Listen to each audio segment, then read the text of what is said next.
aqui eu vou falar sobre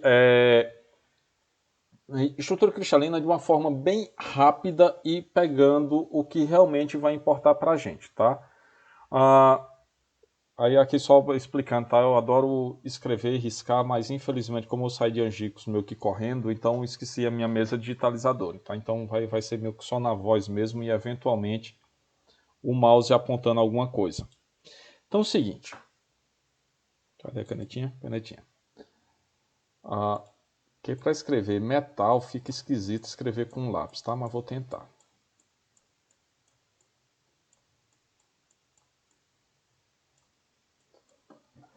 Sensacional. Então é o seguinte, os materiais metálicos que a gente vai estudar, basicamente, já que é materiais de construção mecânica, a gente vai trabalhar com estruturas cristalinas que basicamente vão estar restritas a 3 estruturas e muito principalmente em 2, tá? A gente vai estar trabalhar com célula cúbica de corpo centrado, célula cúbica de face centrada e hexagonal compacta. Essas 3 células pegam praticamente a totalidade dos materiais metálicos, tá?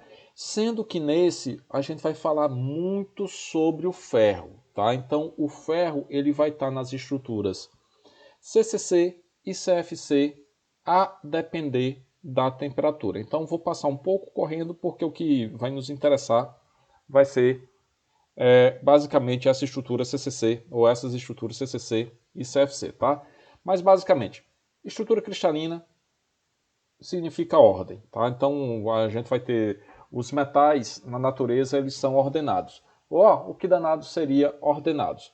Então se você imaginar, por exemplo, a construção de uma parede de tijolos, os tijolos são encaixados de forma seguindo uma ordem. Então os átomos dos metais vão meio que seguir uma ordem na hora de se arranjarem, tá? Então, o arranjo cristalino, a forma como o metal é mais estável, é nessa forma cristalina, tá? Então, aí no primeiro slide, falando aí o que danado seria ordem e desordem. Tá? Aqui eu tenho um gás, tá? Então, o que é que acontece com as moléculas do gás? Elas são separadas, são aleatórias. Sendo aleatórias, ela não tem ordem nenhuma. Então, apresenta uma certa desordem. Aqui um gás também, tá? Ou melhor, que é a água, sendo que aqui nós temos a molécula de água, já se junta o oxigênio com 2 hidrogênio. E aqui nós temos a sílica. A sílica, para quem não está ligando o nome à pessoa, isso aqui é o principal constituinte da areia. Não dá não para escrever. Bonito. Então, isso aqui é o principal constituinte da areia, tá? Então, esses tetaedrozinhos aqui, eles meus que se repetem, tá? Não sei porque eu estou riscando se o slide vai fazer exatamente isso, tá? Então, aqui na água e na sílica, nós temos ordem a curta distância, mas não temos ordem a longa distância, coisa que os metais têm.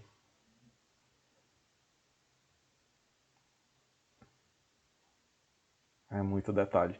E aqui está a estrutura do metal, tá? Então aqui eu passo a ter ordem a longa distância. E aí caracteriza o material metálico, tá? Ou seja, ele é cristalino por causa dessa ordem. Aqui um exemplo de um monocristal, tá? Silício monocristalino, ou seja, é um único.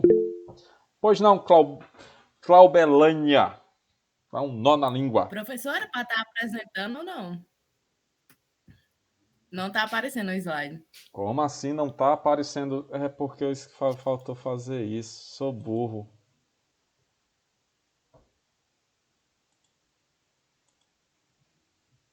Olha só.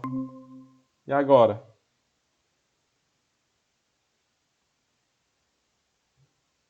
Agora tá. Burrice. Fazer o quê? Mas não vou voltar mais não. Vai ficar assim. Sou mal. Então é o seguinte, tá? Então aqui, isso aqui é um monocristal, ou seja, um único cristalzinho de silício. Então fica bonitinho. Isso aqui, para quem não está ligando numa pessoa, isso aqui a gente consegue fazer circuito integrado, tá? seja as pastilhas de silício, Pode célula falar também, fotovoltaica, esse negócio todo, é baseado nesse monocristal de silício. E isso daqui é o que a gente vai tratar no transcorrer do curso, que é um material policristalino. Policristalino por quê? Cada trocinho desse daqui, ó, por que danado eu escolhi o pior para fazer o contorno? Oi, oi, oi. Cada trocinho desse daqui a gente vai chamar de grão. E cada grão desse daqui se transforma ou funciona como um cristal, ou seja, ele apresenta uma ordem dentro dele, tá? Mas de um para o outro eu tenho diferentes ordens, tá? Então isso daqui é a característica dos materiais metálicos, tá? A presença desses grãos. Eventualmente, o pessoal que faz casas que tem bica de metal, normalmente utiliza latão para fazer essas bicas e a olho nu dá para a gente verificar esses grãos do material metálico.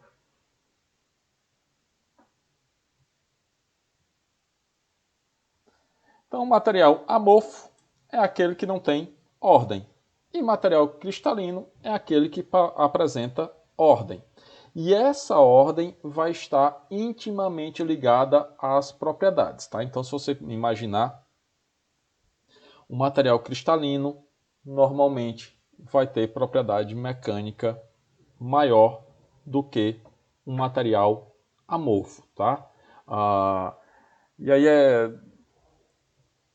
vai depender um pouco, mas numericamente falando, normalmente as propriedades são maiores, tá? Então aqui nos amorfos, nós temos aqui os polímeros e os metais, desde que se faça algum tratamento térmico nele, tá? Então, vocês podem dar uma pesquisada aí, por exemplo, tem metais com memória de forma.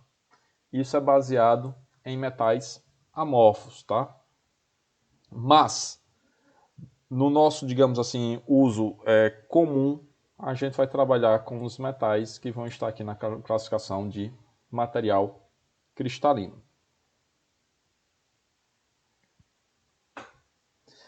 As estruturas cristalinas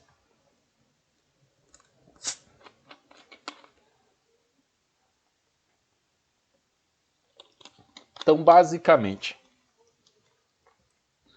são pontos, e nesses pontos, que a gente vai chamar de pontos de rede, são dispostos em um padrão periódico, de modo que a vizinhança de cada ponto seja uma rede idêntica. Ou seja, é uma estrutura que se repete em 3 dimensões. Então, um átomo ou grupo de átomos são localizados de forma específica entre si, associados a cada ponto de rede, é conhecido como ponto com base ou unidade de repetição. A estrutura cristalina pode ser agrupada da seguinte maneira. Então, célula unitária. Célula unitária é a base de tudo, tá? É a menor subdivisão que pode existir e essa subdivisão se repete. Então veja só que animaçãozinha legal. Isso daqui é uma célula unitária. Essa célula unitária, por ser um material cristalino, ela vai se repetir em 3 dimensões, nos eixos x, y e z. Ou seja, essa mesma estrutura ela vai se repetir para cima, para os lados,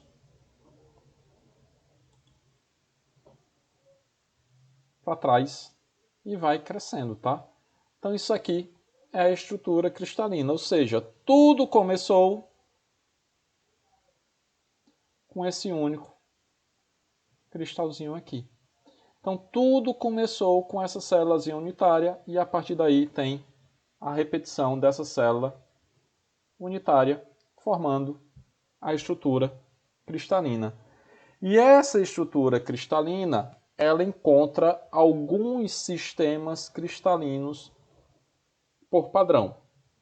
Então, esses sistemas cristalinos são esses daqui. O cúbico, o tetragonal, o ortorrômbico, o romboédrico, tá um nome sensacional, o hexagonal, o monoclínico e o triclínico. Como falei lá no início, para os materiais metálicos, a gente vai ter cúbico e o hexagonal. Então são esses daqui que a gente vai se ater mais. Os outros, tetragonal eventualmente a gente ainda consegue até relacionar aqui com hexagonal, tá? Vocês vão encontrar isso em alguns livros. Mas o ortorrômbico, romboédrico, monoclínico e triclínico se apresenta mais aos materiais cerâmicos.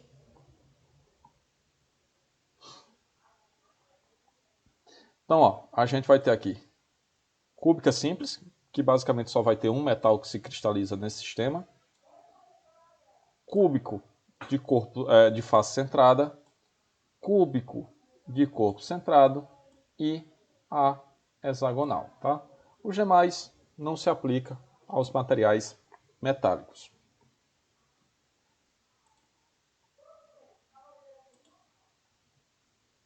Se eu conseguisse passar de slide era bom. Pronto. Tá, então, esse negocinho aqui, tá? Esses 14 sistemas aqui, entra nas redes chamadas de rede de Bravais, tá? Quem quiser se aprofundar no estudo. Em mineralogia se estuda muito isso. Então, as características dos sistemas cristalinos.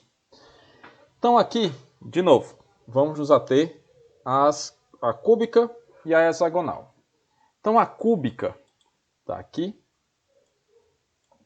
ela apresenta o mesmo tamanho de eixo, ou seja, é a mesma dimensão na direção A, na direção B e na direção C. O duro vai ser desenhar um cubo aqui, mas vamos lá.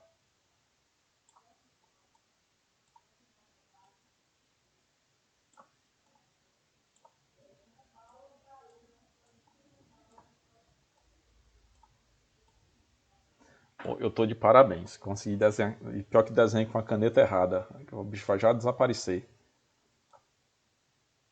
Ser muito burro. Então, tá aqui. X, Y e Z, tá? Então, essas três dimensõezinhas aqui, por ser um cubo, obviamente, as três dimensões são iguais, tá? Então, dimensão A, B e C são iguais porque é um cubo. E todos os ângulos são de 90 graus. Se todos aqui são iguais, então significa dizer que tudo aqui é igual a A, tudo é igual a B ou tudo é igual a C. Considerando tudo igual a A, então o volume dessa célula unitária é A ao cubo. Na hexagonal, nós já temos um negocinho um pouquinho diferente, que as dimensões A e B são iguais, mas a direção C é diferente. E aí apresenta dois ângulos de 90 graus e um ângulo de 120. E o padrão, tá, o volume dessa célula pode ser calculado e é muito próximo a 0,866 vezes A ao quadrado vezes C. Tá? Esse 0,866 pode mudar de átomo para átomo, tá? Ou de elemento para elemento, mas esse valor dá uma aproximação. No caso da hexagonal, Lucas, não é que seja tabelado, é que digamos, a medida padrão é essa. Então você pode ter uma oscilação em relação à medida padrão. Para os outros, aqui para a cúbica, é esse valor sempre, tá? Então a gente vai ver aqui que é pegar o raio do átomo, a partir do raio do átomo você calcula e vai dar sempre a mesma coisa, tá? Então meio que fica um negócio padrão para praticamente todos os átomos nesse sistema cristalino. Na hexagonal compacta é que dá um pouquinho de diferença.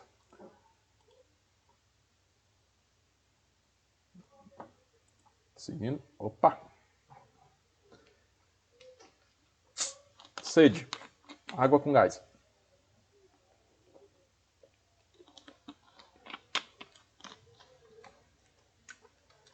Então, parâmetro de rede. são essas dimensões, tá? Então esse parâmetro de rede, ele só descreve o tamanho, ou descreve o tamanho e o formato da célula unitária, inclui as dimensões de aresta da célula unitária e os ângulos de tais arestas. Então o padrão é isso aqui, tá? Então no caso, se é um cubo, aquele ABC, eu posso chamar tudo de A. E todos os ângulos aqui são de 90 graus. Na hexagonal, o que é que acontece? A é igual a B, que é diferente de C.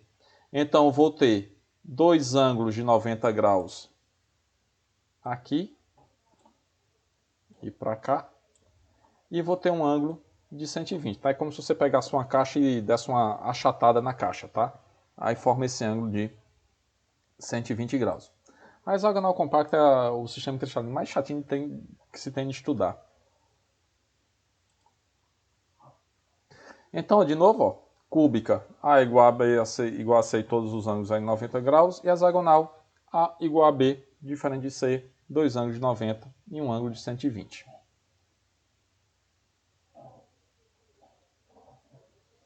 Aí aqui a cúbica simples, tá? Basicamente a cúbica simples, imagine que aqui dentro nós temos o desenho de um cubo. Então, em cada vértice desse fica um átomo. Vai lá atrás e vem para cá. Então, em cada vértice tem um átomo. Aí você tem essa quantidade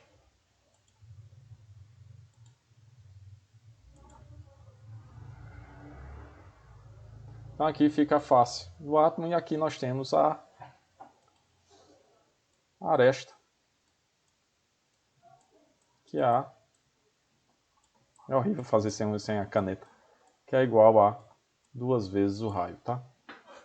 Então, agora riscou, não era para riscar. Então aqui fica a aresta, o A, tá? O parâmetro de rede igual a 2 vezes o raio. Aqui está a célulazinha cúbica e dentro dessa célula cúbica cabe apenas um único átomo. Aí vem a cúbica de corpo centrado, que aí é a diferença dessa daqui para a célula cúbica. Então na cúbica simples, o que é que acontece? Ó, só tem aqui, se você cortasse aqui uma laranja em 4 pedaços, quer dizer, em 8 pedaços, aí só fica com 1/8 dentro, só fica com 1/8 dentro do cubo. Aqui o que é que vai acontecer? Nós vamos ter 1/8 aqui, tal qual na célula cúbica, mas nós vamos ter um átomo inteiro aqui dentro. Dê um print aí na tela e guardem essa informação, tá? Então, na célula cúbica de corpo centrado, eu tenho um átomo dentro da estrutura. Então, se eu tenho um átomo dentro da estrutura, o que é que vai acontecer? O volume interno aqui está ocupado por esse átomo grandão. Ou seja, se eu quiser colocar alguém aqui dentro, isso vai me dar um certo trabalho, porque esse cara aqui já está ocupando um espaço muito grande. Tá? E aqui, para fazer o estudo desse negócio, todos esses átomos que estão aqui na aresta, eles estão tocando aqui o átomo central. Então daqui a gente consegue resolver tudo pela diagonal do cubo. Tá? Então se a gente pegar qualquer diagonal aqui, daqui para cá, tá? Essa diagonal aqui vai ser R mais 2R mais R. Então essa diagonal toda aqui vai ser 4R. E a partir desses 4R, dá para fazer um teorema de Pitágoras e a partir daí encontrar os parâmetros, ou parâmetro de rede A da estrutura cúbica de corpo centrado. Daqui a pouco a gente mostra um resumozinho disso tudo, tá? Não se aperreiem com isso não. Cúbica de face centrada. O que é que vai acontecer agora? Nesse caso específico, lembre-se da cúbica simples, não tinha nada dentro. Na cúbica de corpo centrado, um átomo ficou dentro. E na cúbica de face centrada, o que é que vai acontecer com esses átomos? A face, o átomo vai estar na face. Ou seja, esses átomos que estão na face metade dele está para dentro do cubo e a outra metade está para o lado de fora. Então, aqui, nessa estrutura, eu não tenho um volume todo, não tenho um único átomo ocupando o interior dela, mas tenho metade desse está aqui em cima, metade desse daqui, tem um que está aqui embaixo, tem um que está aqui do outro lado. Então, como o cubo tem 6 lados, é um D6, como se fosse um dado de 6 lados, então cada lado, cada face dessa tem metade do átomo dentro do cubo. E aí eu tenho um certo volume ocupado, mas tenho algum espaçozinho vazio. E isso daí vai ser extremamente importante quando a gente for falar dos aços. E aqui, todas as contas a gente faz na cúbica de corpo centrado, a gente faz pela diagonal do cubo, e aqui a gente faz pela diagonal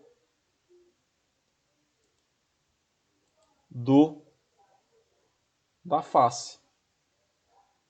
Faz de conta que isso é reto, tá? Então isso aqui é o raio, isso aqui é 2 vezes o raio, isso aqui é o raio.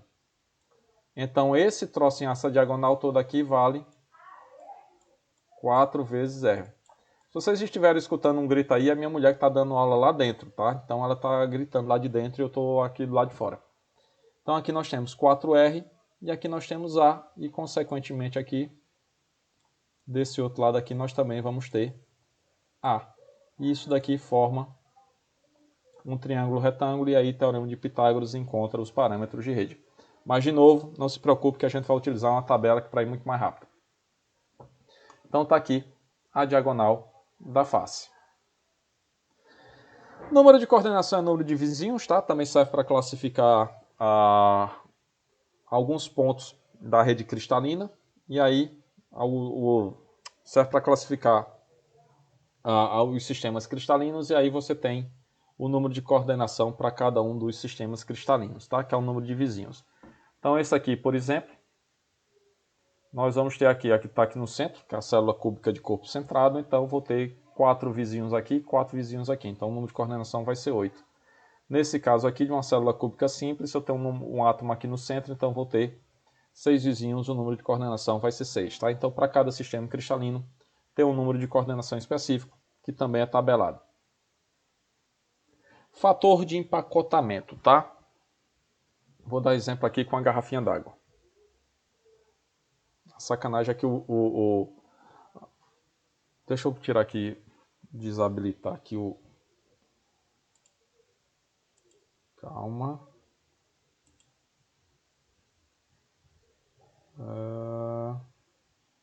Consigo, não consigo. Consigo, não consigo.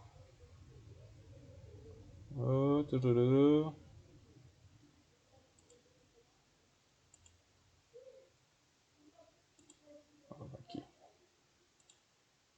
Tirar aqui, pronto. Tá mais esquisito.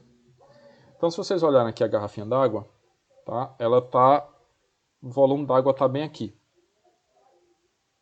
Tá aqui, logo atrás aqui do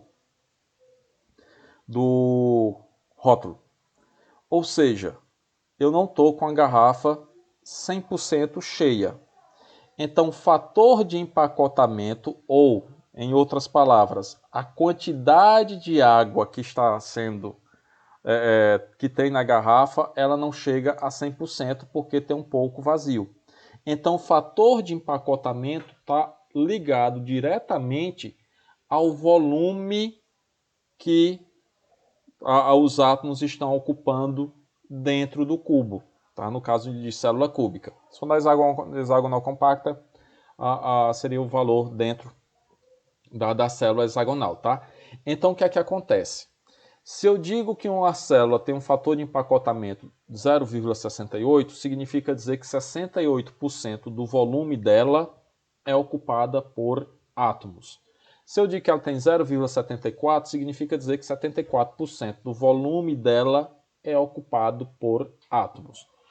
Então, fator de empacotamento vai ser a quantidade ou o volume que que está sendo ocupado por átomo dentro do volume daquele cubo, tá? Ou daquela célula unitária. E esse fator de empacotamento a gente calcula da seguinte forma, tá? Mas de novo, tabelado também, então não tem para que a gente se aperrear por enquanto, a gente não vai trabalhar muito com isso. Então, número de átomos por célula unitária, volume de cada átomo sobre o volume da célula unitária, e aí a gente encontra o fator de empacotamento. A partir do fator de empacotamento e do volume da célula unitária, a gente também consegue calcular a densidade dos vários metais, tá? Que é o número de átomos por célula unitária, a massa atômica, o volume da célula unitária e o número de Avogadro. E a partir daí se faz o cálculo, tá? Também não vai ser objeto do curso. Aqui está só as relações para a célula cúbica, célula hexagonal compacta, tá? Aquilo lá que eu falei, tá? A relação C sobre A, tá? Do parâmetro A. Cadê? Isso aqui é A. Isso daqui é C. Tá? Então a relação ideal é esse 1,633, que vai dar aquele 0,8 qualquer coisa na hora da gente, 866 na hora da gente calcular o volume. Isso tudo aqui, pegando só essa partezinha aqui, ó.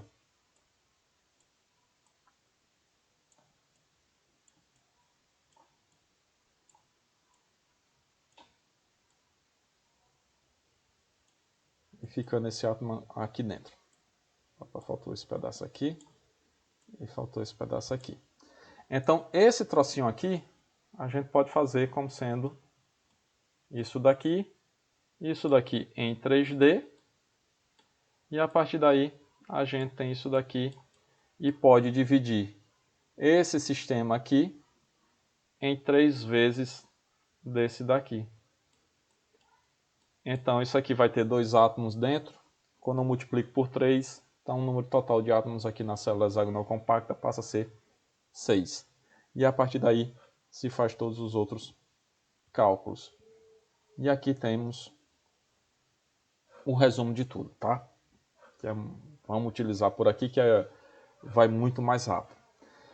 Então nós temos aqui o parâmetro de rede A, quantidade de átomos por célula, número de coordenação e o fator de empacotamento.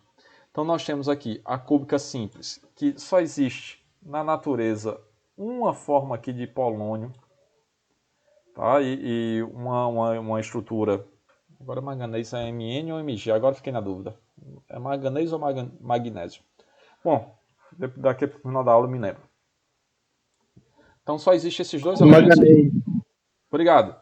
Só existem esses dois elementos aqui que se cristalizam de forma muito específica nessa estrutura cúbica simples, tá? Porque não existe metal nessa estrutura cúbica simples, ou é muito raro existir metal nessa estrutura cúbica simples, por causa do fator de empacotamento que é muito baixo, tá? Então a maioria dos metais são materiais densos, então o fator de empacotamento dos metais ou é 0,68 ou 0,74, tá? Então a grande maioria fica aqui em célula cúbica de corpo centrado, cúbica de face centrada, e alguns em hexagonal compacta, tá? Principalmente, tá? De novo, enfatizando, querido adorado ferro. Quando a gente for falar de difusão, isso daqui também vai ser extremamente importante, porque lá vamos nós. Ei, volte aí, bagunça não, meu amigo. Muito provavelmente vocês já devem ter ouvido falar em ligas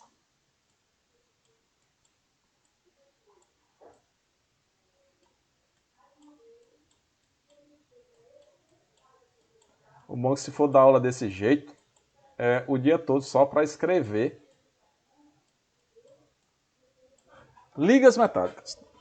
Então, o que é que vem a ser uma liga metálica? Isso daqui, em outras palavras, a gente pode chamar... Eu vou colocar SS aqui só para ficar solução sólida. Ou seja, nós vamos pegar um elemento A, um elemento B, dar condições ideais, qual seja temperatura. E nessa temperatura a gente vai fazer os elementos de A entrar em B e os elementos de B entrar em A. E aí no final das contas o que é que a gente vai ter? Se a gente tiver átomos com características iguais ou muito próximas, e essas características iguais, uma das características é o tipo de célula unitária, então esses átomos podem formar soluções que são 100% miscíveis. Ou seja, um elemento pode substituir o outro, que mesmo a gente cortando, mesmo a gente olhando, a gente não consegue identificar quem é quem. Então, o principal exemplo desse cara aqui é a liga cobre-níquel.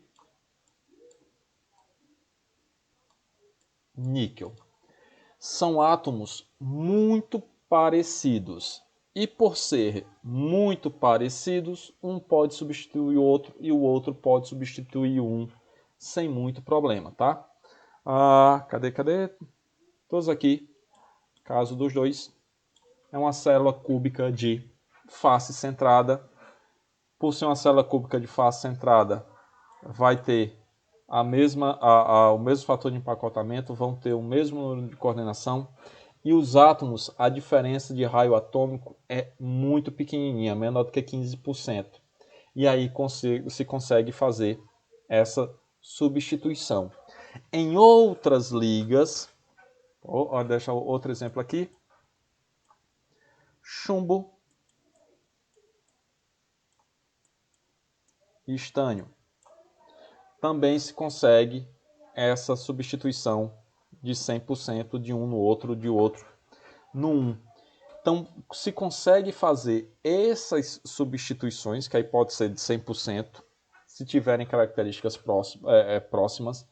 Caso contrário, caso as características não sejam próximas, então a gente consegue fazer solução, sendo que aí vai ter um limite de solubilidade. Então, não consigo fazer uma solução 100% miscível, digamos assim. Tá? Então, tem um limite de solubilidade, e esse limite de solubilidade vai criar precipitados, tá? E aí tem todo um negocinho que a gente vai ver lá no final do curso, chamado diagrama de fase, que vai me dizer quem substitui quem, qual a quantidade, esse negócio todo, tá?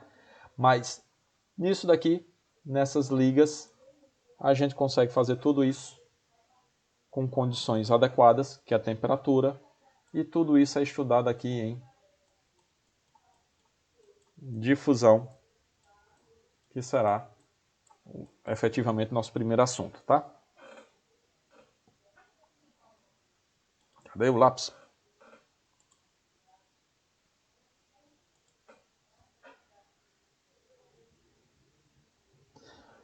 Aqui, de novo, um print screen metal,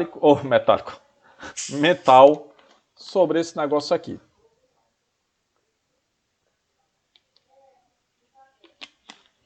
Aqui nós temos um negócio chamado de polimorfismo. Ou seja, alguns elementos apresentam estruturas cristalinas diferentes a depender da temperatura. O principal deles, ou o que é mais utilizado nesse sentido, é o querido e adorado ferro. O que é que acontece aqui? Até 911 graus Celsius, o que é que acontece com o ferro? Ele tem uma estrutura cristalina cúbica de corpo centrado. Acima de 911 até 1392, o que é que acontece? A estrutura cristalina dele muda de corpo centrado para de face centrada. E aí o que é que acontece, senhoras e senhores? Vejam que coisa maravilhosa. Nessa temperatura aqui, por volta aqui dos 900 graus Celsius, foi que aconteceu. O átomo grandão que estava no interior do cubo, ele se dividiu para as faces. E aí o que é que acontece? A gente pode entrar com um átomo pequenininho, mais ou menos do tamanho de um fio de cabelo de sapo, e fazer esse átomo pequenininho entrar na estrutura. Esse átomo pequenininho é o carbono. E aí, quando a gente coloca carbono dentro do ferro, o que é que a gente cria? O aço. O que é que a gente faz com as propriedades mecânicas? Puf! Joga tudo para as alturas. E aí, o que é que acontece? Leque de aplicação gigantesca. A gente transforma o ferro, que normalmente é frágil, pouco resistente, em um material extremamente resistente e que dá para você modificar as estruturas, as propriedades mecânicas dele para aplicar em uma série de locais, indo de bisturi numa cirurgia, chegando a uma lata de Nescau. Tá? Então o leque é gigantesco. E tudo feito com o mesmo material, que é um ferro com pequenas pitadinhas de carbono, tá? O carbono é muito pequenininho, tá? Muito pequenininho mesmo. Aí vocês podem perguntar, mas por que diabos um átomo tão pequenininho vai fazer um efeito tão grande? Eu gosto de fazer a seguinte analogia. Imagine que você tem um caminhão numa ladeira. Você não confia muito no freio, então o que é que você faz? Coloca um calço no pneu. O calço, comparado com o caminhão, é muito pequenininho, mas ele está impedindo que o caminhão se movimente. É a mesma função do átomozinho de carbono aqui. Ele impede o movimento dos átomos de ferro, impedindo o movimento dos átomos de ferro, joga as propriedades lá para cima. Vantagem disso. Aqui não é tão simples, não. Tá só dando uma. Que aqui depois que você joga aqui o carbonozinho, aí você tem que resfriar. Aí quando você vai resfriar, você deforma a estrutura cristalina. E por deformar a estrutura cristalina, cria uma outra estrutura que a gente vai falar um pouquinho mais lá na frente. Aí essa outra estrutura que dá resistência ao material. Então aqui entra na temperatura aqui, digamos assim, de produzir aço, que eu faço o carbono entrar aqui. Como é que eu faço o carbono entrar? Por difusão. Tá? Então a difusão serve para fazer liga, a difusão serve para fazer aço, tá? Então a difusão vai estar mexendo com a gente nesse negócio todo. Se seguir aumentando a temperatura aqui, entre 1392 até 1536, o ferro volta a ser CCC. Essa estrutura aqui, tá? Ainda vai... como a temperatura é muito alta, você praticamente não utiliza, não se chega nessa temperatura aqui, tá? Então existe, porque já foi comprovado que existe, só que não tem, digamos, aplicação. E a mesma coisa, se a gente baixa a temperatura, ele vai desfazendo o que foi feito, tá? Então o CCC volta a ser CFC e depois volta a ser a mesma estrutura em temperatura ambiente. E lembrando aqui, ó, tá, que tudo nessa região aqui, o material ainda está sólido, tá? Ele você não chegou no ponto de derretimento do ferro, tá? Tá sólido, sólido, sólido. Maleável, mas sólido. E o polimorfismo é para material cristalino, e nós temos a materiais eventualmente como mistura, e para a gente tem também a alotropia, que é a mesma coisa do polimorfismo, só que para materiais puros, tá? Então tudo isso aqui são formas alotrópicas do carbono. Então tem diamante, grafite, e aqui nós temos o que se chama de bookbolas, que são isso daqui em formato de bolinhas, tá? Os fullerenos, e aí pode ter com 60 carbonos, com 70, e aí vai, tá? A ideia desse negocinho aqui, ou como surgiu, é você fazer uma esfera só ligação carbono-carbono. Então essa ligação carbono-carbono é uma ligação extremamente forte. Então você faz bolinhas microscópicas que você pode utilizar, por exemplo, em lubrificante. Que aí você cria bolinhas, então é muito mais fácil de o lubrificante ser mais eficiente. Isso aqui são nanotubos de carbono, que de novo é a ligação carbono-carbono, ligação carbono-carbono é forte, e então isso aqui é uma estrutura extremamente forte, que é muito mais leve do que aço, esse negócio todo. Então, do ponto de vista teórico, você tem isso daqui sendo um elemento extremamente resistente, tá? Só que a gente não conseguiu ainda fazer, digamos assim, uma estrutura grande somente com um nanotubo de carbono, tá? Ainda tem problemas para serem resolvidos, tá? Mas em tese você poderia fazer uma corda de nanotubo que ligaria a Terra à Lua e ficaria firme lá, que você poderia subir da Terra à Lua numa escada feita por nanotubo, tá? Então tem o futuro para isso daqui é gigantesco. Isso aqui eu vou só passar, tá? Aí entra no estudo de cristalinidade mais aprofundado, que são pontos, direções, planos cristalinos, tá? O que danado tem a ver isso tudo aqui, tá? Tem algumas propriedades dos materiais cristalinos que elas vão estar intimamente ligadas com a direção. Então posso ter uma propriedade mecânica muito melhor numa direção do que em outra. Como a gente trabalha com materiais policristalinos, então como esses materiais são policristalinos, na média, mesmo com a direção sendo maior do que outro, menor do que outro, então na média a gente vai ter um resultado que tende a ficar na média dessas direções, tá? Então para monocristal isso é importante, mas para um material policristalino o negócio meio que se dilui. Então, o ponto é basicamente vocês se lembrar lá de expressão gráfica, se é que já pagaram, ou PAC, sei lá qual nome tem hoje. Aí é só marcar os pontos, tá? Então, se é X, Y e Z, esse aqui, por exemplo, seria o ponto 111, tá?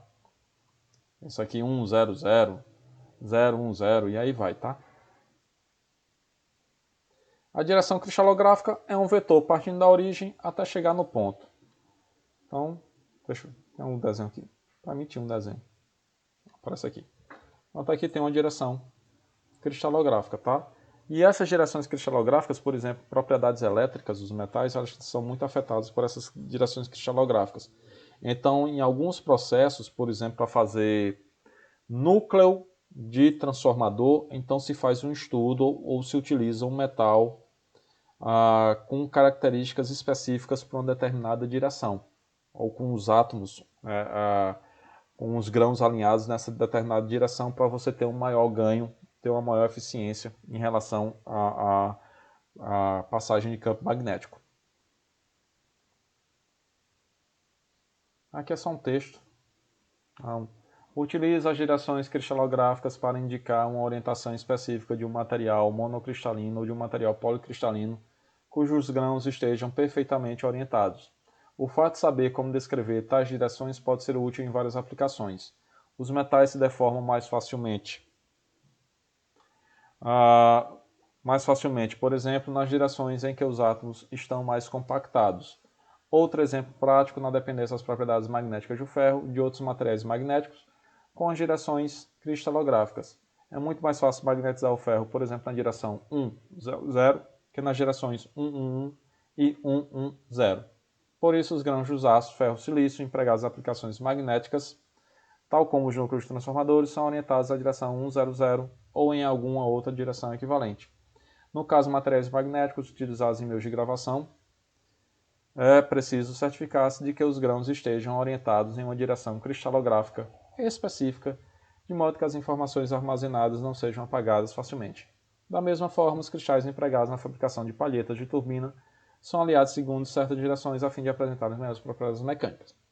Então, a depender do tipo de aplicação, se utiliza os metais orientados em determinadas direções cristalográficas, tá? De novo, para uso geral, isso não é tão importante porque os cristais, que os grãos dos metais, vão estar orientados em várias direções diferentes, tá? Aqui no caso específico dos exemplos mencionados, são aplicações extremamente específicas, tá? Aqui plano cristalográfico, voltando à questão do plano cristalográfico, lá, a questão das propriedades mecânicas, que o metal vai se deformar mais facilmente nos planos que tiver maior quantidade de átomos. Então, nos planos mais densos, ele se deforma com maior facilidade. E aí, tem como ver os planos, tá? Então, por exemplo,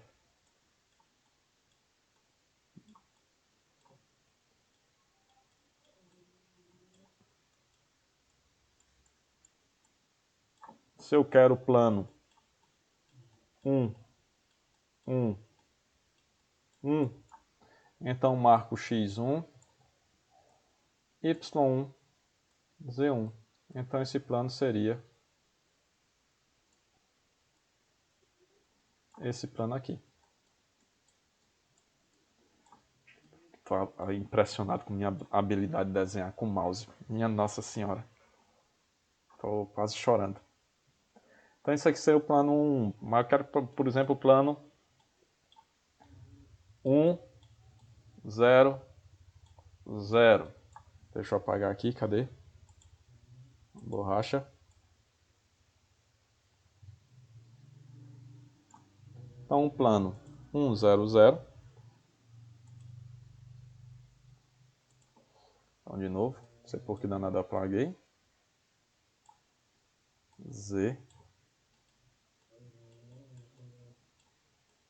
Y. Então, isso aqui, vou marcar o plano aqui 1.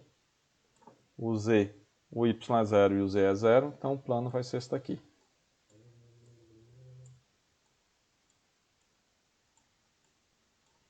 Aqui da frente, tá? Nos vídeos que eu coloquei lá para vocês, tem explicando isso aí mais direitinho, tá? Essa questão aí. E como danado é feito esses cálculos de forma direta. Mas para ficar na cabeça de vocês, o que é importante? Saber o plano mais denso e saber que nesse plano mais denso é onde o metal vai se deformar com maior facilidade.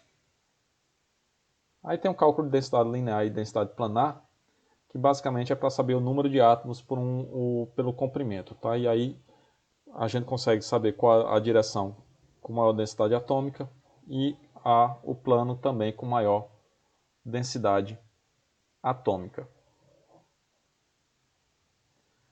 Aí para cristais hexagonais, só mostrar aqui, tá? Porque são 4 eixos, U, V, W e T, aí você tem que sair fazendo conversão para conseguir chegar ou fazer o estudo dos planos, tá? É um pouquinho mais complicado pelo fato de se enxergar, de ver esses planos.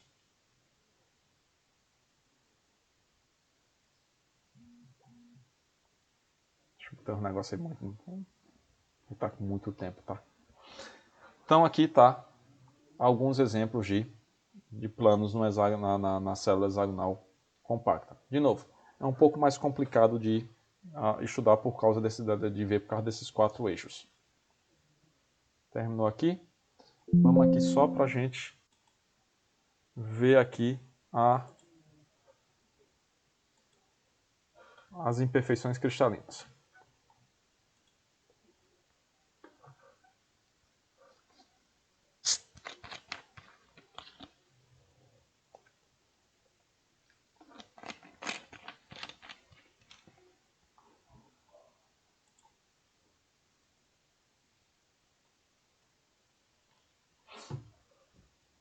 Vamos lá. Shift F5. Então, o que foi que a gente viu até agora, tá? a gente viu que cristalinidade é ordem. Viu lá a animaçãozinha dos cristais crescendo e nas 3 dimensões, tudo bem bonitinho. Só que, como diria Forrest Gump, merdas acontecem. Então, você conseguir que o crescimento do metal ou da célula unitária seja perfeito só se tomando muito cuidado tecnológico, tá? Então, por exemplo, pior que vocês não viram, mas o monocristal de silício que eu falei no início da aula, ele é feito tomando esse cuidado tecnológico. Então lá, o nível de pureza, o nível de perfeição bate os 99%. No restante, não é bem assim não. No restante, tem falha pra danado, tá? Então, essas falhas vão ser boas a depender daquilo que a gente quer. Então, por exemplo, para fazer um circuito integrado, um chipzinho de computador, para fazer uma placa fotovoltaica, eu tenho que ter perfeição. Entretanto, para fazer uma lata de Nescau, eu não preciso ter toda essa perfeição. Inclusive, entendo defeitos facilita na hora de fazer a lata, porque eu vou deformar o metal com maior facilidade. Tá? Então, os defeitos, eles algumas vezes são muito bem-vindos, tá? Outras não, mas no caso aqui dos metais, na maioria das vezes dá para você brincar com eles e ter bons resultados com os defeitos, tá? Então, nós temos os defeitos que a gente chama de cristalino, que é uma imperfeição no reticulado, ou seja, naquela estrutura cúbica, por exemplo, pode estar faltando um átomo. Por que está faltando um átomo? Sei lá. Foi se cristalizando, um átomo era para chegar, não chegou e terminou faltando. Nós temos esses defeitos, pode ser pontiforme, de linha, bidimensionais ou volumétrico. Tá? Os volumétricos são chamados tridimensionais e normalmente a gente consegue enxergar a olho nu. Tá? Então aqui nós temos poros, trincas, inclusões, então, são coisas que a gente consegue identificar a olho nu. Esses defeitos aqui, pontiformes, eles vão ser muito úteis quando a gente for falar sobre difusão. E esses defeitos em linha, tá aqui, e os bidimensionais serão extremamente importantes quando a gente for falar de propriedades mecânicas e deformação plástica dos metais. A deformação plástica, ela só vai existir porque existe esse negocinho aqui de discordância. Se não existisse as discordâncias, a força necessária para deformar plasticamente o metal, deixa eu ver se tem alguma coisa aqui, eu possa deformar plasticamente.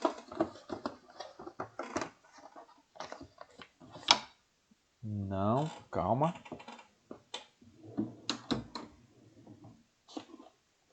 Não.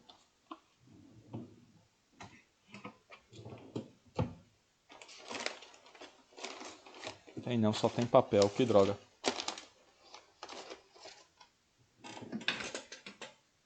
Calma.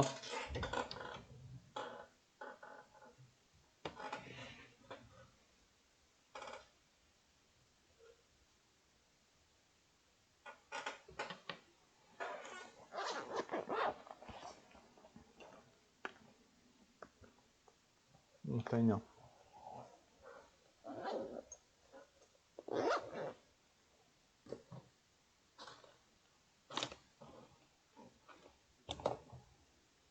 Vai ter não. Mas deformar plasticamente é você efetivamente, por exemplo, você pegar pegar uma latinha de refrigerante e você amassar a latinha de refrigerante, tá? Então aqui dali que você fez. Você fez uma deformação plástica, ou seja, uma deformação permanente. E essa deformação, ela é facilitada com as discordâncias. Por outro lado, todavia, entretanto, essas discordâncias aqui, se tiver demais, elas podem também melhorar as propriedades mecânicas. Veja que negócio contraditório. Se ela existe em determinada quantidade, melhora a minha deformação. Mas se ela existe em grande quantidade, ou a densidade delas é muito grande, ela joga a propriedade mecânica lá para cima, num processo que a gente chama de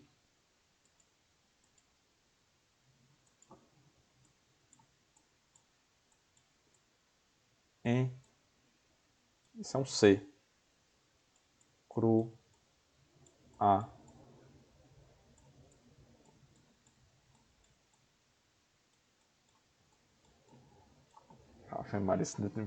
Isso é encruamento, tá?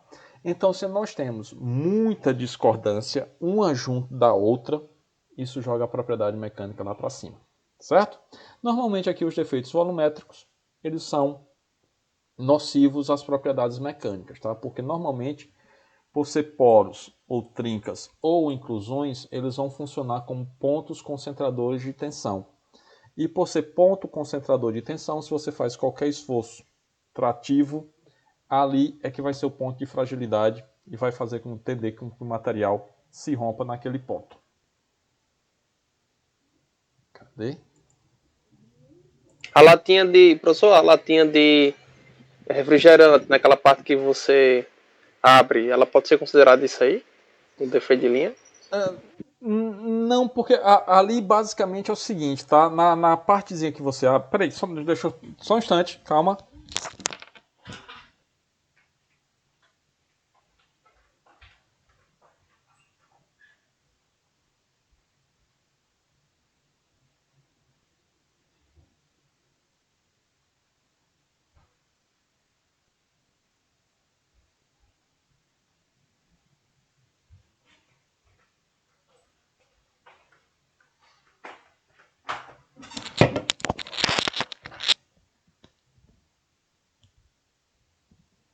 Vindo para cá, só para ilustrar melhor, tá? Então, aqui é o seguinte, tá? O corpo aqui da latinha de refrigerante, tudo isso daqui é feito com um único flandre, tá? Ou seja, é uma única peça de alumínio, no caso aqui é específico alumínio, né? Isso aqui nesse caso, uma única peça de alumínio faz toda essa parte aqui do copo. E essa outra parte aqui, essa outra partezinha aqui de cima, tá? O que é que vai acontecer? Se você olhar direitinho aqui, tem uma espécie de rebaixo, tá? Aqui é como se você pegasse e desse não é um pré-corte, mas você espremesse o material e reduzisse aqui um pouco a espessura do alumínio. Então, como você reduz a espessura, e aqui você tem um movimento de alavanca, então fica relativamente mais fácil você abrir esse ponto aqui, tá? Não chega a ser um defeito porque você simplesmente colocou o metal um pouquinho mais fino nessa região para facilitar esse movimento de abrir. Mas todo o outro corpo, tá? O alumínio tem uma característica que ele é muito facilmente deformado, ou a deformação plástica dele é relativamente simples, ou fácil, você não precisa de grande esforço. Então tudo isso daqui é feito por na verdade não é feito de uma única vez, porque se fosse feito de uma única vez, a gente entraria aqui no encruamento, porque a gente estaria deformando muito em um curto espaço de tempo, tá? Então, normalmente isso aqui é feito em pedaços, tá? Então, você começa com um copo mais largo, tá? Um copo maior, e à medida que você vai estreitando o copo e vai aumentando, vai deixando ele menor e vai aumentando, tá? E, por fim, essa partezinha aqui de cima é encaixada. Tá? Então você faz todo o processo e só no final que coloca a partezinha aqui de cima, depois que você coloca o líquido. Aí você sai fechando com essa tampinha. Tá? Não sei se ficou clara aí a explicação. Mas não chega a ser efetivamente um defeito. Tá? É só uma... Você dá mal comparando, tá? Faz de conta que você vai cortar um tecido e você dá um pequeno picote com a tesoura, tá? Para a partir dali ficar mais fácil você cortar.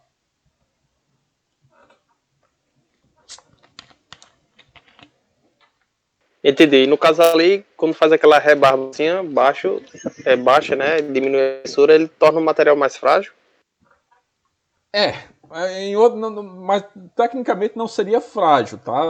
Fica mais fácil de você romper porque a espessura tá menor. Tá? Que é aquele negócio lá Teve Entendi. uma vez que estava no Ceará, porque tudo depende na engenharia, basicamente tudo quanto é coisa que você vai fazer vai depender da espessura do material que você vai utilizar. Em tese, ou na teoria, você pode construir... se você não tiver limitação de dinheiro, então você pode colocar o material, por exemplo, você pode pegar uma parede e fazer uma parede com 1 metro de espessura. Tá? Vai ser muito mais resistente do que uma parede com 20 centímetros de espessura. Aí por que você não faz com 1 metro? Porque eu vou gastar muito mais material do que realmente é necessário. Então tudo vai estar relacionado, a vida do engenheiro, principalmente que trabalha com projeto, seja projeto de peça, projeto de construção, projeto de qualquer outra coisa, vai estar tudo ligado à espessura do material que a gente vai utilizar. Por quê? Qualquer coisa, qualquer problema estrutural, eu resolvo aumentando a espessura do material. Entretanto, quanto maior a espessura, maior o custo. Aí lembrando aqui de uma história que na época ainda trabalhava no Ceará, aí eu estava dando aula, acho que era de ciências materiais, alguma coisa assim parecido com isso. Aí eu disse, eu consigo quebrar uma lâmina de aço. Aí um aluno falou lá no final das salas, você não é super-homem? Aí eu tirei o óculos e disse, você me reconhece agora?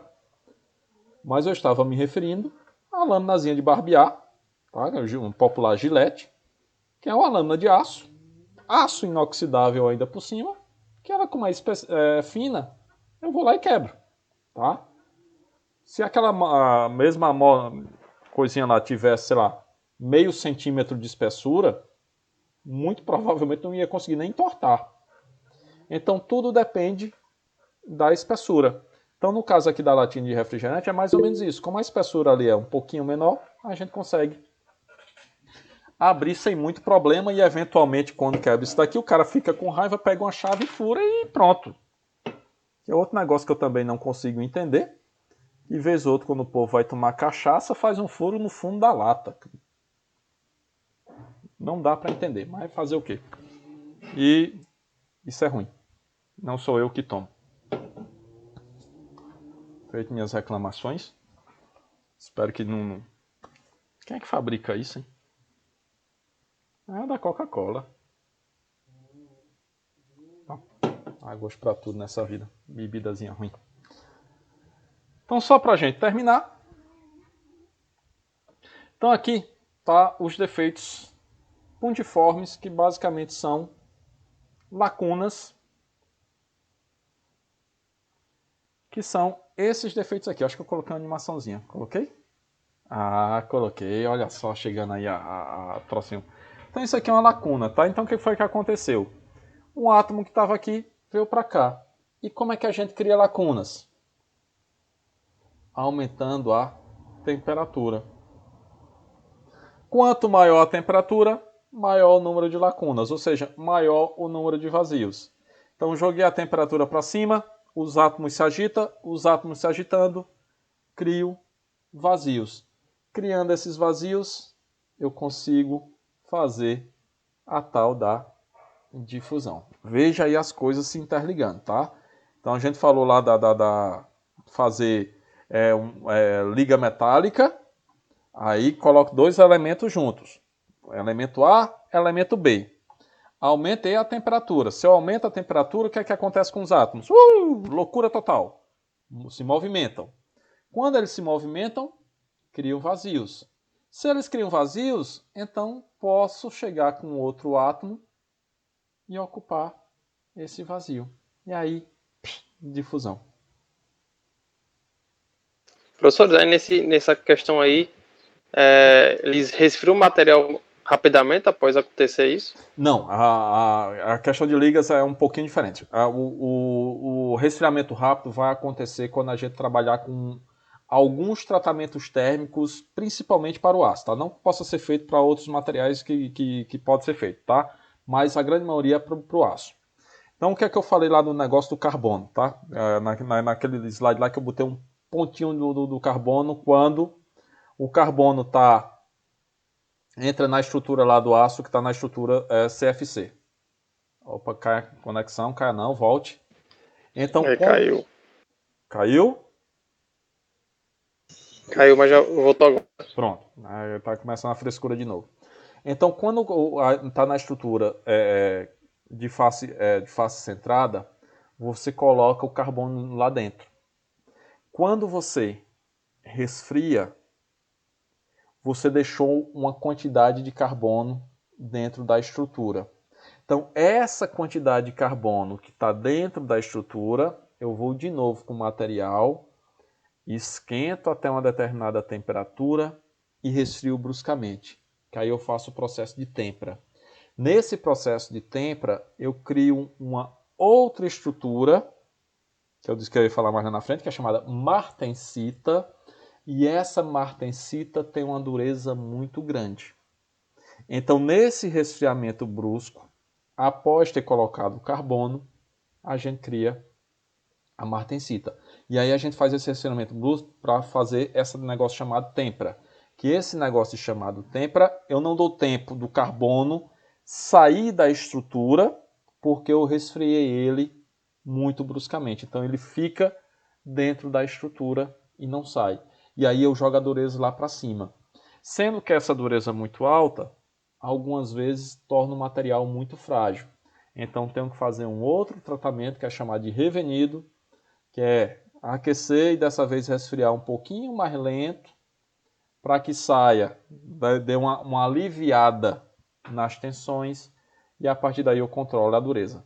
Então eu brinco com esse negócio, tá? Mas no caso de liga, coloquei, uma vez que uma se misturou com a outra e a outra se misturou com a uma, eu posso baixar a temperatura sem muito problema, que você não vai ter nenhuma... Você não vai ter um retorno dos átomos às posições originais, tá? Então não teria tanto problema não.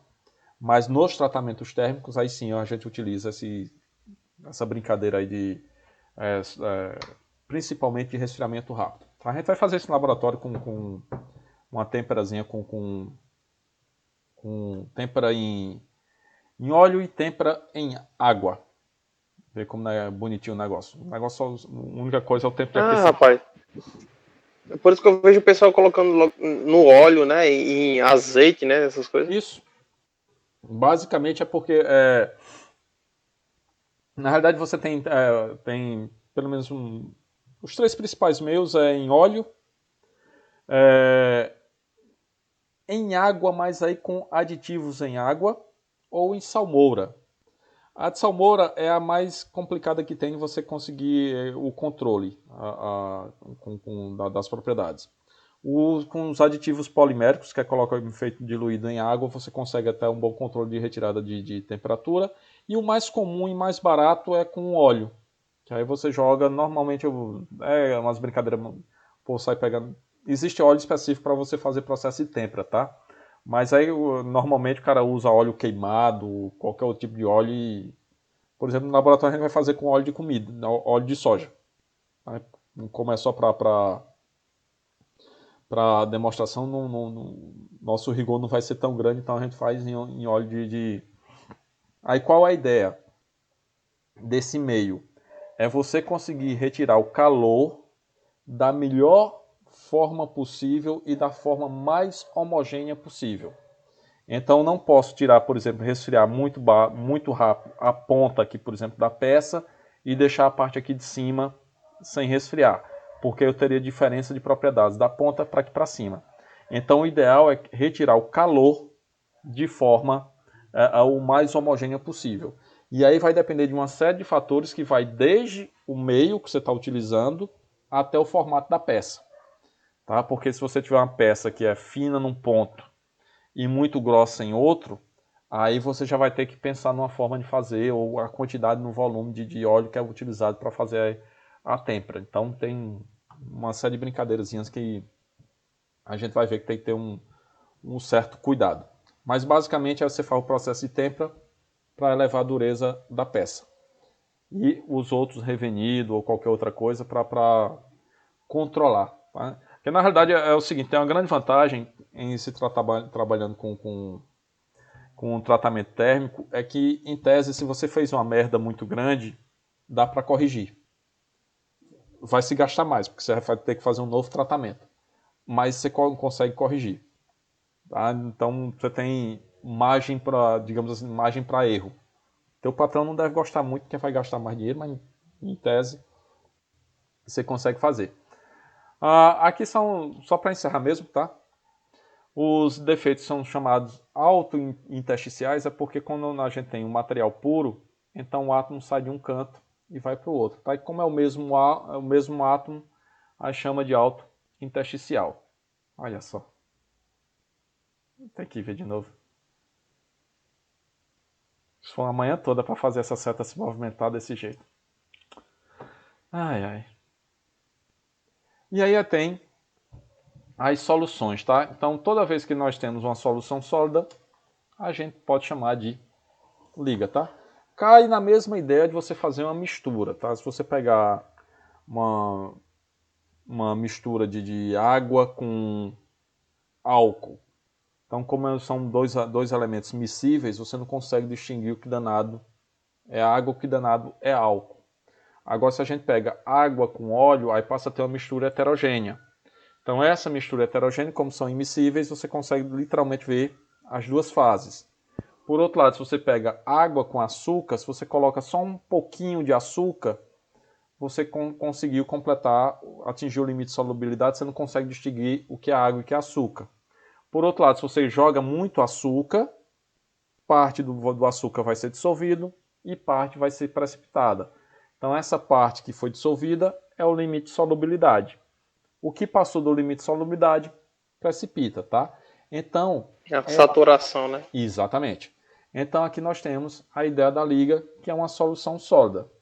Normalmente, pode ser feita por elementos que é muito parecido com o outro, aí você tem uma solução que dá para fazer 100%, ou elementos que têm uma solução parcial, que aí você coloca só pequenas quantidades. Então, nós temos solução sólida substitucional, quando um substitui o outro e o outro substitui um, tá? Aqui o cobre e o níquel é o mais comum. Aí tem que seguir essas regrinhas aqui, tá? E a intersticial, que o mais comum, por exemplo, é ferro e carbono. Então, intersticial. Isso aqui é a solução sólida substitucional, tá? Aí os átomos parecidos, átomo azul e verde muito parecido um com o outro. E aqui a intersticial.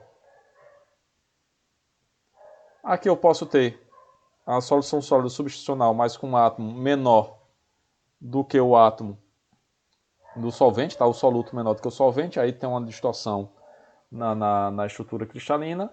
Ou posso ter também uma substitucional aqui, que tem uma distorção na estrutura cristalina. E, devido a isso... Professor, Oi.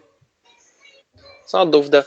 No caso, quando ocorre esses fenômenos de um átomo diferente, um átomo maior no meio de outros átomos menores, causa tensões, grandes tensões? Causa. A gente vai ver isso daqui vai criar zonas tracionadas e zonas, aqui no caso, comprimida aqui embaixo. tracionada aqui embaixo, comprimida aqui em cima, tá? Aqui ao contrário, tracionada aqui embaixo, comprimida aqui embaixo, tracionada aqui em cima, tá? Aqui ao contrário. Então, o que é que vai acontecer? Essas regiões de tensão, lembrando lá da que eu falei da discordância, para ter deformação plástica, eu preciso da discordância. A discordância ela também vai ter uma zona que vai ser tracionada e uma zona que vai ser comprimida. Essas regiões aqui também vai ter zona tracionada e zona comprimida. E aí, essa interação de uma com outra, ela pode impedir o movimento da discordância.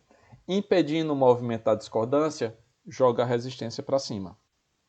Tá? Então, ela afeta diretamente as propriedades mecânicas por causa dessas tensões que eles criam. E, pelo fato de criar essa deformação, átomos com esses tamanhos muito grandes têm uma solubilidade limitada aqui quando se fala de solução sólida substitucional. E aqui o intersticial, tá? Que é um átomo pequenininho em relação ao outro. Então a zona de distorção que ele cria na estrutura cristalina é muito localizada, tá? Aí aqui é a composição, esse negócio aqui, vamos passar por cima. E aqui só para mostrar, mas eu na quinta-feira completo, que aí são as discordâncias, tá? Que aí eu preciso de um pouquinho mais de tempo para falar desse negócio aqui, então eu vou deixar para próxima quinta-feira, pós-carnaval. Não sei como será, tá? Se vai ser virtual ou presencial, daqui para lá aviso a vocês, mas todo jeito próxima quinta-feira a gente entra nesse assunto.